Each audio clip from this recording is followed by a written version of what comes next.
everybody. I am Mary Perry, and this is... Well, I'm David Zen, and we are Unscripted. Unscripted. Hello, David. How are you today? I'm good. Good. Do this fine day. Good. Doing well. Oh my goodness. So, yep. Here we are. Well, we are. About St. Paul's. Yeah, we are. You know what I was thinking today? I was thinking about just try to let my brain just kind of go easy a little bit, you know. And do you know what happens when a frog's car breaks down? You don't, do you? No, of course you don't, because it gets... What? It gets towed.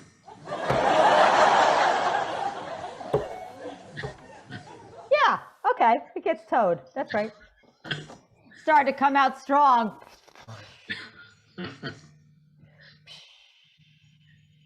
What's the difference between a poorly dressed man on a unicycle and a well-dressed man on a bicycle? The number of wheels they have underneath them. But a tire. A tire. Get it? A tire.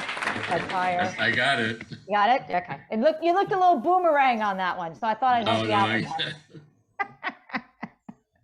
Well, that's what I have. I have one more. That's it. We haven't even started the show, so you want to the joke? It's just the state of where we are. I thought I'd come out strong with some. You have any knock-knock jokes for us? I do not. Do you have a knock-knock joke? Well, this is Memorial Day, and there aren't any knock-knock jokes about America. Oh, I didn't know that.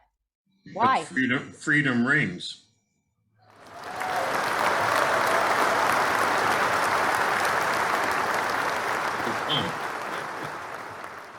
Freedom rings, it doesn't knock.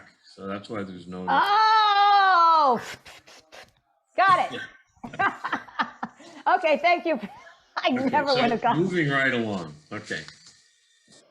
All right. Here we are. St. Paul's this week. Yep. Sunday. Yep. We are doing this Ascension Day, which technically was yesterday. Ascension Day is always 50 days after Easter. Thursday. And then on Sunday, we also have our Memorial Day outreach as the Brookfield Memorial Day Parade goes by our church. Yep. And it's quite an event. Lots of food, lots of people, lots of entertainment and good things happening. And let's see, the weather is going to be, looks like perfect for the parade on Sunday. It is going to be absolutely beautiful. In the mid 70s, so high 70s will be great. The sun will be out. So come and have a good time, get something to eat, a lot of fellowship. And it'll be a great time, as you said, fellowship and just being together in light of all that's going on in the world. It's good to be together in love, and it's good to be with those in our community. So feel free to invite friends and neighbors. We'll have chairs put out. We will have a prayer tent, and we're hoping that the prayer tent will be busy, because prayer is what we do and what we can do. So yeah, it'll be really fun. I saw all the stuff lining up down in the parish hall, all the supplies and cookies and stuff. So it's going to be really fun. So perfect weather, as you said. So yay, excited about that. And let's see, as we go through the week, there on Monday, which is actually Memorial Day, there will be no men's Bible study this week. Okay. Taking the week off. I'm sure anyone that guys that like to go to Elmer's afterwards, we will probably still do that, because there's no reason to cancel that. No, there's no reason to cancel that. No. Throw that out there. Good. The Tuesday AM Ladies Bible Study, I understand, is concluded now for the summer. So they're no longer meeting. The Tuesday night Ladies Bible Study has at least another week or two to go. Yep, I think so. Yep. And if anything changes, if they have any updates, we'll provide them, of course. But I think Yes, we will. Yes, we And will. Unscripted, you're one unscripted source for everything. That's one way of putting it, yes. Yes. Wednesday is another food drive-through food. Oh, kitchen. good. We amazingly are still collecting tons of food, it seems, every other week. That's wonderful. Sunday morning, we're always taking 2 or 3 baskets up, especially at the 8 a.m. service. Yeah, yeah. Wednesday will be Alpha. Alpha must be on the finish line. Yep, we're on the finish line. We have 2 or 3 more weeks, I think, but we are closing in on the end, and it's just been a wonderful experience. So we're looking forward to hearing all the testimonies and stories about how people have grown together in that time period, and look forward to the next one, whenever that will be.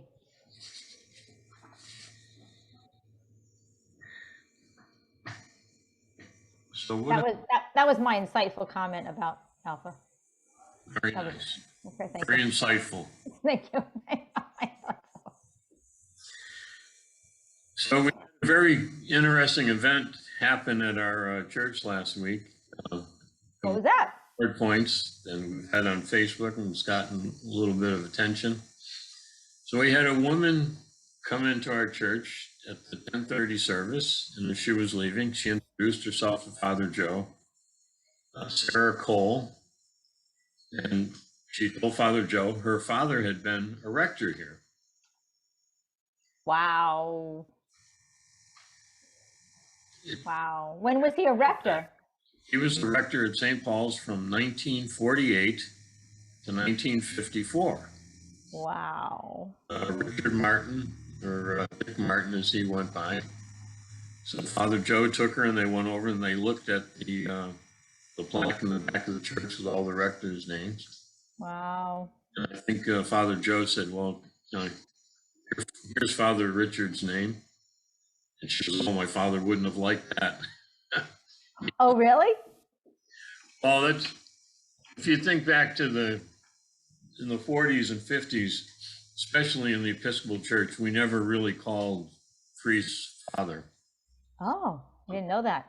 I never really heard that until I got to Brookfield in 1980. George Crocker was called Father George by a few people. I never felt comfortable with it because I always knew the rectors at the church I went to as Mr.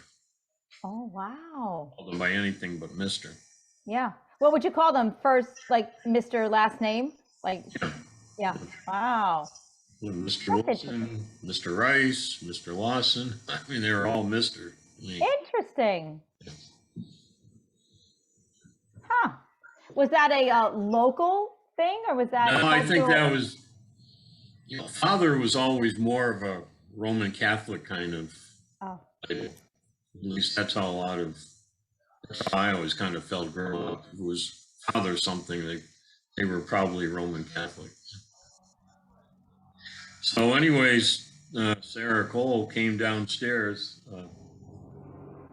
Turns out she knew Jane Sedor, had gone to school with her, grew up with her. Oh So Jane brought her downstairs, and as they were walking through this hallway behind me with all the rector's pictures, they were looking at Dick Martin's picture right here. Yep. They came down and got introduced. And shortly after, Linda Pendergast came toddling down the hall. And I said to Sarah, here's someone you might know, not knowing at all if she knew Linda. Right. And Linda kind of looked at her, head to the side, and goes, Sarah? Oh my God. And she goes, you recognize me? Oh my God. And I mean, it was the most amazing thing I've ever seen. Wow. They have not seen each other since the 4th grade. 4th grade. And Linda recognized her and called her by name without unbelievable her at all. So it turns out they all kind of went through Sunday school and Brookfield schools until Sarah moved down to 4th grade. Her father then moved down to St. Peter's Church in Monroe. Oh, okay.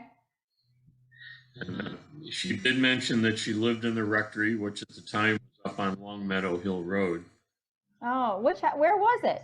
So as you leave St. Paul's and you head up Wisconsin Road, you get on Long Meadow. It's like there's a big white Victorian house. It's not that one. It's almost immediate there. It's like the next house after. On the right-hand side there? On the right-hand side. Wow, I didn't realize that. So that was our rectory for years and years. Well, George Crocker came here, and then he went to a more modern house. Beautiful home. House on Outer Horn Mill Road. It was a beautiful home. So, yeah, that was really cool. So then Linda and Sarah and Jane all went into Crocker Hall, and they were, I think they closed down the golf yard. Half hour, 45 minutes. Chatting about old times. It was pretty cool. Wow, that's so good. Sure. That's so good. Wow, you don't know. Think about that divine appointment, right? Right there. The Spirit is aligning all that up. Amazing. Wow. What else we have? So the readings this week are about the Ascension. Yep. And actually, before we came on here, we started recording, we were talking about the Ascension, and how it's one of those events that kind of it's one of the major events really of Jesus' life. Yeah. You know, you've got the virgin birth, his resurrection, and, I mean, the miraculous things of his life, the resurrection, and then the Ascension. Right. Unfortunately, the Ascension always happens on a Thursday, so it doesn't always get dealt with in front of the congregation. This year, we transferred it to Sunday. Yep. Could talk about, but it's such an unusual event. It's hard to talk about. Yeah. And it's even hard for artists. And so if you look for things on the Ascension, they don't know how to paint it. Interesting. I'm kind of going up, and it'll just show his feet. Oh, yes. But it mentions a cloud. And, I mean, it's kind of a vague thing. And the meaning of it all.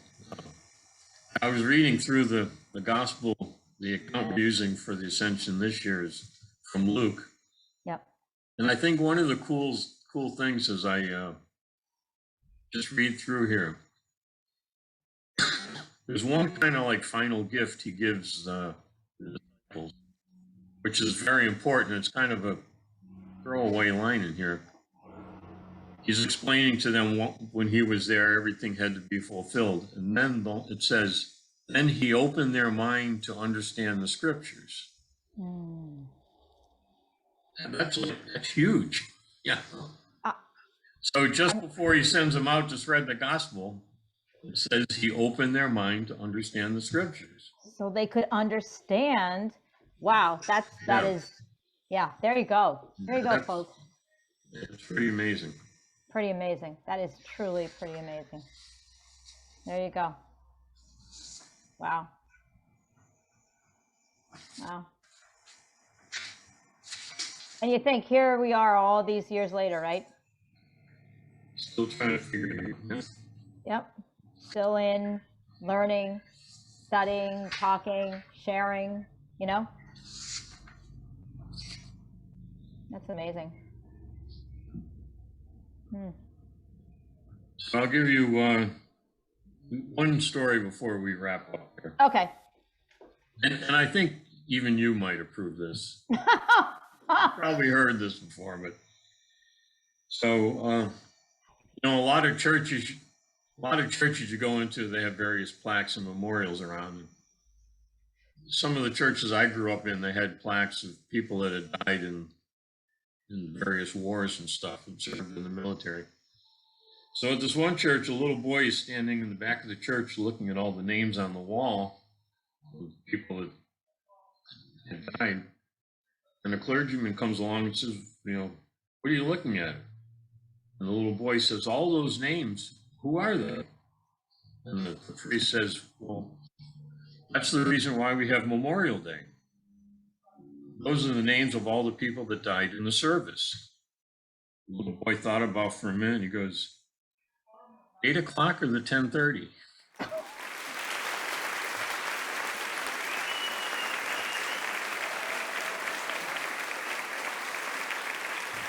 I have to say that was kind of caught me by surprise. It was a little funny. That's why it's a joke. I know. Oh, I think I'm finally. Is that what jokes are? Yes.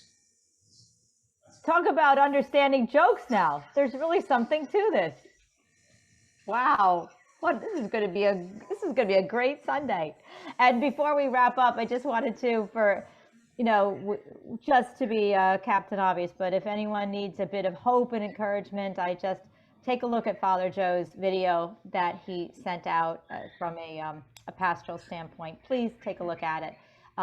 It's really wonderful, and I'm sure he'll have a lot more to say about it on Sunday, but his sermon on Wednesday and his video are wonderful, and I pray that they fill your heart. You can find them both on our YouTube channel. Just Google St. Paul all our Unscripteds. As well as Unscripted is right beneath there, but it's, his stuff is here, ours is down here, so. Okay. All right, well, everyone have a blessed week, and we will see you on Sunday. See you at the parade, the free-for-all. At the parade and the free-for-all, and lots of food. Be well, everybody. Be well.